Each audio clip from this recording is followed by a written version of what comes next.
So a lot of people use GPSs or an inReach, or any kind of thing like that to navigate themselves around.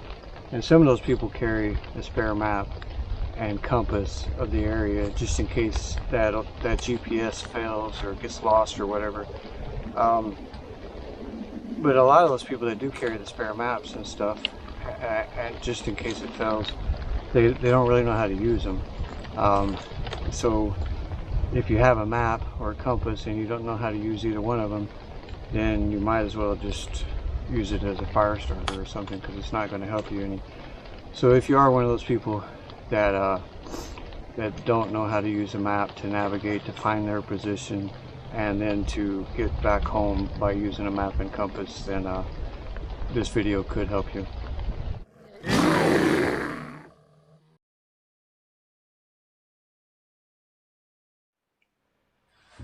Alright, so I'm out here filming this in my wife's wood lathe shop. We keep all of our camping stuff upstairs. I'm kind of getting everything put together after coming off of some backpacking trips and everything. This video, I'm not going to teach a master class on land navigation or anything like that. All I'm going to do is show you a few tips and tricks that I do before I go out to give myself the best chance to navigate with my maps and compass if I have to. And I'm going to show you those little tips, and then I'm going to link to some good videos on if you want to learn more about land navigation. The first video I'm going to link to, and these videos will be in the description box below the video. The first video I'm going to link to, it's one of the best ones I've seen with the topographical, explaining the contour lines and stuff on a topographical map. What he does is he takes a regular map with all the contour lines, and then on his computer he overlays it over a three-dimensional map, and it's really good. It really helps you if you can't understand the contour lines. It really helps you out. Because like I can look at all these little contour lines and everything on a map, and I can visualize the hills and mountains and valleys and everything else. To me it's not just a bunch of squiggly little lines. And understanding the contour lines is very important in navigating with a map. So I'm going to put the camera down on the floor, show you some of the things I do with the maps, and couple of little tips. Okay, she's been out here working just a few minutes ago, so there's wood chips and stuff on the floor, so just don't mind them. The first thing to do is get familiar with the scale and everything on the bottom of the map and the contour lines. Like the contour interval on this map is 10 feet. I'll show you the maps that I had for my recent trip, and some of them had a contour interval of 10 feet and some of them had a contour interval of 20 feet. All maps are not the same, and it's important to be aware of that. You got all your, it shows you whether it's a road or trail or paved road, dirt road, whatever. One of the things, like this is 1968. This is an old map. Try to get the most recent map you can find. The declination, it's got true north, magnetic north, and grid north. Knowing how to get how to separate them to change the azimuth you shoot from your compass, and then transferring that onto a map or vice versa, that's an important thing to learn. It varies depending on the declination amount, varies depending on where you live at. So I always kind of look at that before the maps. One thing that you can do, one tip, is like my nephew was going on this trip. I had 5 maps, so I labeled this as map 1. And since he's newer to maps than I am, what I did is I photocopied the bottom part of this and put it on the back side of this map. That way, if he needed a reference for the scale or anything like that, or what these different type these different symbols were and everything, he could just flip the map over and look at that. So that's one tip you could do, especially if you're new to maps. You could do that. Another tip along that same lines is if you wanted to leave some notes, and I'll kind of show you some stuff you might want to leave notes about, but if you want to leave some notes on the map, I try not to write on my map, and I try not to tape anything to my actual map, because I live in this area and I use these same maps for different trips, so I don't want to do much that's permanent to it, especially like taping a piece of paper to it, then you go to rip it off and it tears up your map. So on the inside, I can open up this Ziploc bag. If I wanted to put some notes, I could tape a piece of paper inside of here, and then that way it's not permanent. I keep all my maps in a separate, this trip had 5 maps, I keep them all in a separate Ziploc bag. I don't want to have to be, if it's raining, which it rained a lot on these last 2 trips, I don't want to have to take a map out, you know, switching maps, like if they're all in one bag, I don't want to have to take them out, expose them to the rain as I'm transferring from one map and putting the other map up on top. So they're all in separate bags. I pay a weight penalty of 5 Ziploc bags in this case instead of 4, but I'm willing to carry that. One thing to help you out is the way you fold the maps. Don't fold them like this. Like I said, this is a really old map, old map. But if you fold them right along the top, right along the edge, and do that the same way for the sides and everything, what that does is, like when I'm right at the point where I'm going from like map 1 to map 2, I can still, with them being on the edge here, I can line them up so that I could see that this trail comes on up here and this road comes on up there. And I can, same thing with some of the other maps, they join on the side or whatever, I can do that. And then of course, folding your map, you want to get the most of it that you can in that space. There's a couple maps on here where it goes over on the back side and everything, and I'll have to, you know, I had to transfer it over, take it out of the bag and fold it again. But for the most part, you want to try to lay your maps where they fold them so that you can join them together like this. That's a little tip. One thing I did on this map, is this yellow highlight. I did this was the river to river trail. It's a 160-mile trail. I was doing section hikes of it, and looking at my map, even this map is like the late 90s or something, and the trail has changed a lot. Like here, for example, where I have it highlighted through here, on this particular map, this is the river to river trail. On this particular map, it has the river to river trail going up here, because over the years it's changed and they've rerouted it, so now it goes down through here. So I was using a GPS and the contour lines as reference to mark the new trail. And if you look like right up here, you know, the trail's deviated a little bit from the old trail and everything. So I went through and did all that stuff before my trip so that this map could be the most accurate that I could get it. And I did things like up here, did some research and looking at the GPS and everything along this trail. Well, I marked our campsite. I just put a little C right there. That's one of the campsites that we were going to stay at that first night. And then in the research and stuff I did, I noticed that there's a upside down car on the trail here, and that W is for a water source too. There's also on the GPS showed that there's a water source there. And then here is an old trail, an old chimney from an old homestead and everything. So the information I had on the GPS and the research that I did and everything, I was able to find the exact locations of these two things. And then I was able to transfer them to my paper map. And I did it with pencil, so later on I could erase it if I want to. The good thing about doing anything like this, I've got other water sources marked at another campsite.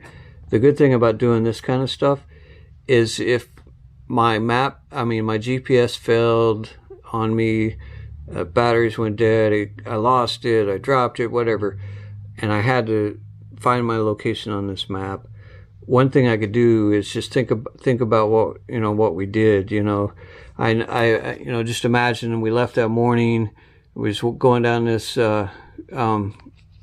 this road here, and then we turned off the trail. So I remember doing all that. So now I got my map, and I'm kind of trying to narrow down my position. And if I said, well, we haven't passed that upside down car yet. Okay, so that narrows out of this whole map. That narrows down my position. So now I know I'm right here somewhere in between here and here. And then from there, I can use terrain association and have we crossed this creek yet and all that kind of stuff. All these little things that you do beforehand can really help out your trip, help you to navigate and everything, and help especially initially finding your location whenever you find yourself having to rely on your paper map unexpectedly. That kind of stuff helps to that pre-planning stuff helps to find your location better.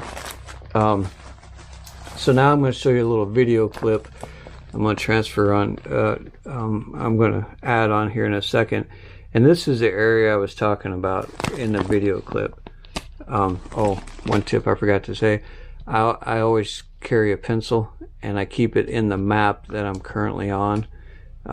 So you can get a smaller pencil or something, but I always keep that way. That way, if I have to mark my location and start shooting azimuths and everything to try to do intersection and resection and everything, I always have a pencil in there.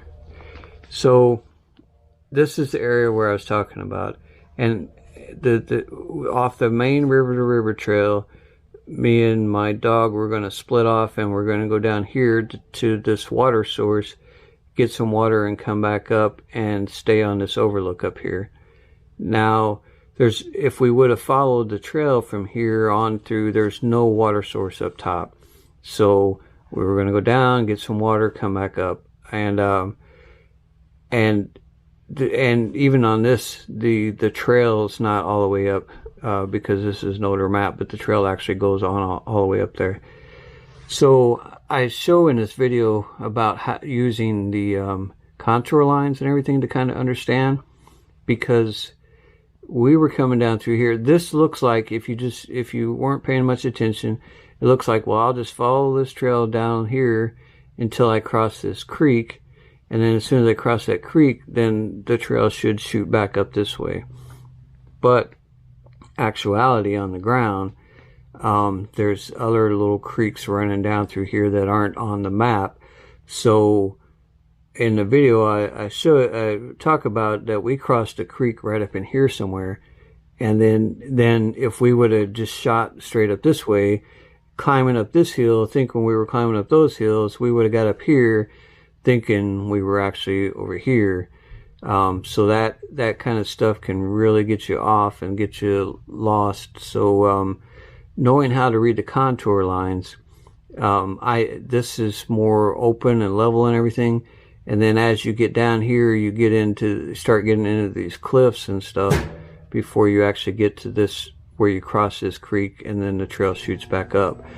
So, that's what I'm getting ready to talk about in that video, is how, if we weren't aware of the terrain features and contour lines and all that kind of stuff, when we crossed that creek here, we very well could have taken the wrong way and came up this way and been way off. Or if in this case we were lost and trying to find our position, we would have been even more lost. So understanding how these contour lines work is very, very important in navigation. And so I'll show you that clip now. Okay, so this is one of the things with terrain association. Coming back down here, I'll show you on the map, but there's a creek down there farther, And if you didn't know for sure where you thought you were, if the trail comes down to a point near the river and then shoots back up that way, and up there where you cross the creek, you might think that that's the place, and if you started heading back up that way, you just be even more lost. But knowing terrain association, you can see on the map these bluffs on both sides, and back there we weren't in the bluffs yet, so I know we're just now getting into this little area here between the two sections of bluffs, so I know we got a little farther to go down. Are you tired? See, this is the junction. We came down that trail down through there, and then this is a junction going down that way to the Garden of the Gods. Go up that way to where we came from, and then come back up here, up this trail to the river trail where we're heading to. We took this V off the main trail and going back up. But if your GPS wasn't working and everything, and you knew that the trail kind of came to a V at the creek, you might have done that at that creek way up there and been way off of where you're supposed to be. But knowing the terrain features, being able to read the contour lines and see these bluffs around here, doing what's called terrain association, that can really help you out. It's a good skill to know, terrain association, knowing how to read those contour lines and visualize them in your head. Okay, so hopefully that little video clip kind of helped you to understand what I was just talking about there on that map. And another tip that I do is I don't take I don't have my compass with my maps. So what I mean is I don't like stick it in a Ziploc bag with it or something like that. I don't want to lose both things. I keep my compass separate. I usually tie, my compass, like a lot of them, has a short cord on it, and you could either wrap it around your neck, or I tie it to one of the straps of my backpack and stick it in a pocket, or I tie it to a belt loop and stick it in my pants pocket or whatever. I always try to have my compass tied to me or my equipment in some way, shape, or form. But the most important thing is I never carry my map and my compass together, because I don't want to lose both of them. I can find, if I'm out in the woods and I'm disoriented, I'm lost, GPS doesn't work or whatever, I can find my way out just using a map with terrain association and all that kind of stuff. And I can also find my way out just using a compass. But take away my GPS, my map, and my compass, I'm pretty confident I can still find my way at least to civilization. Years and years of practice, I know a lot of tricks, but it's going to make it a lot harder. So never carry your map and your compass in the same thing. You don't want to lose them all. And definitely don't carry your map, compass, and GPS all at the same thing. Okay, so 2 more quick tips for you. Okay, so this is a little bit easier to do if you going on a short trip, like a day hike or something like that. But earlier this summer, I was camping out here, and I was going to follow this trail along down to Pounds and Escarpment. There's Rim Rock Trail and everything. So I was going to follow that trail down, do this trail, and then come back up. So one thing you could do is, before you take off on your trip, is you can kind of orient, and this is especially if you're trying to learn this stuff, doing stuff like this to, orienting yourself to the maps and compasses and everything, getting more familiar with it is a good tip. But either way, so I looked at this route, and I was looking that, okay, if I like to try to find one direction. Like if I got lost anywhere along this, what would be the one direction I could head that would get me to the help the quickest?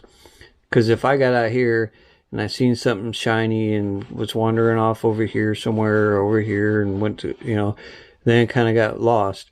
Which direction could I head to get help?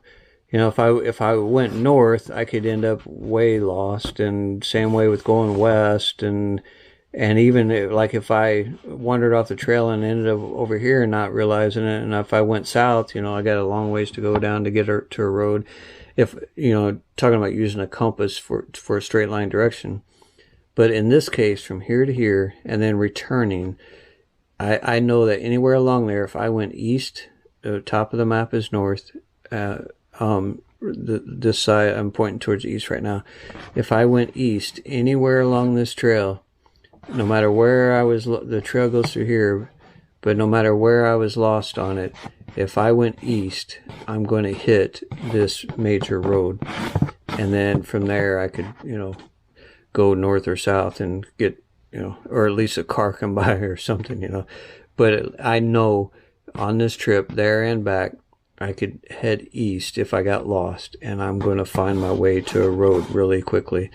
So orienting yourself to the map, getting familiar with the maps before you leave, and having that, what I call a bailout direction. If you got totally lost, totally disoriented and everything, and you just had to set your compass to a direction and just keep following that direction until you hit something, that's you know, the easiest way to get out. I want to know what that direction is before I take off on my trip. In this particular case, it was east. So that's another little tip I like to do in my pre-trip planning. It's harder to do that, you know, like this trip, 5 maps and, you know, a few days and all that kind of stuff. But one last tip. So one last tip, what I would do, even now, I mean, even if you're really good with a map, and you carry it with you all the time, and you're using a GPS, but especially if you're new to maps and compasses and everything, I really advise you doing this. Even if you're using your GPS for all your navigation and you got your maps for your backup, this is really important to do, especially when you're new to maps. Whenever you stop, say you stop for lunch, find your position on the map. Try to do it, kind of narrow it down by visualization. Let's see, okay, we crossed, you know, we've been hiking in about an hour or 3 hours, so we're about this far, and we, you know, crossed these 2 major creeks and went up a hill, and then kind of try to find those terrain features on the map to help narrowing yourself down, and using all the other stuff like in the videos they'll teach you. And then you can always use your GPS to verify that you are where you think you are. It's really good practice, and it's also important.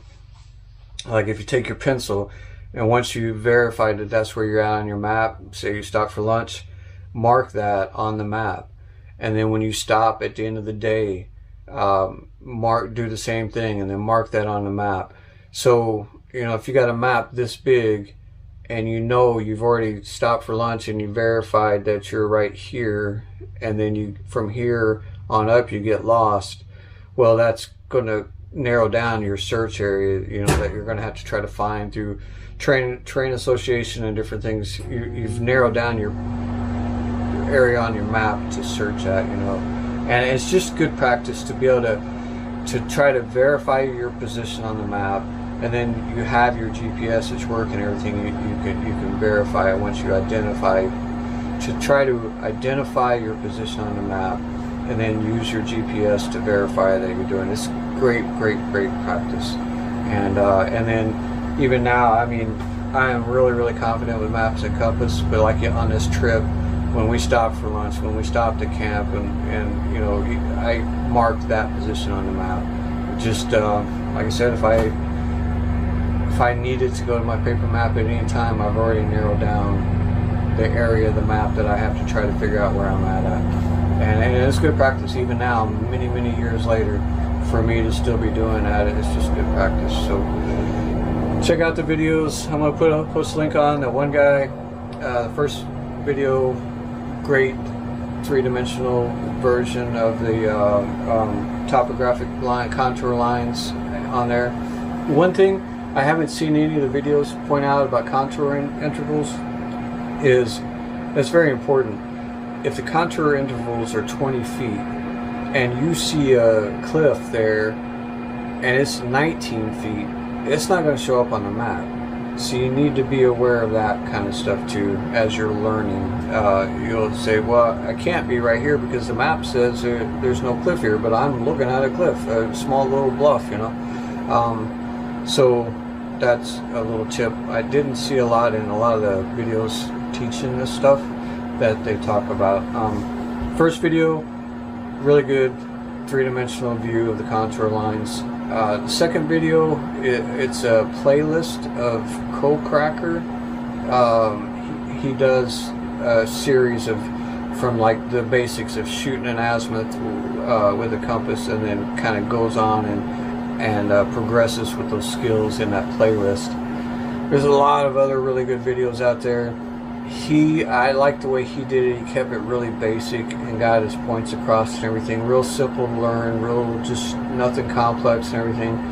But from there, you can go on and, you know, make sure you're good at converting the declination between magnetic north, grid north, and true north. One thing you can do, get a compass where you can make that adjustment. You know, that makes it a little bit easier than having to do it by the dial. They'll teach you that. But get really confident at adjusting for the declination between the map and the compass.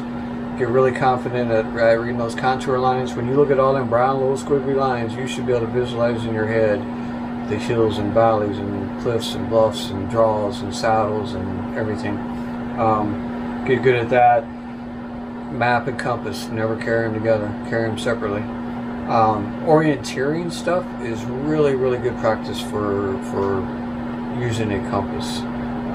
That's my very beginning in Cub Scouts and Boy Scouts, doing orienteering. That's where I really started to build a good foundation for compass work, and then the map stuff came later. But any kind of orienteering videos, map reading videos, there's a lot of stuff out there. You know, it's just how far in depth you want to go.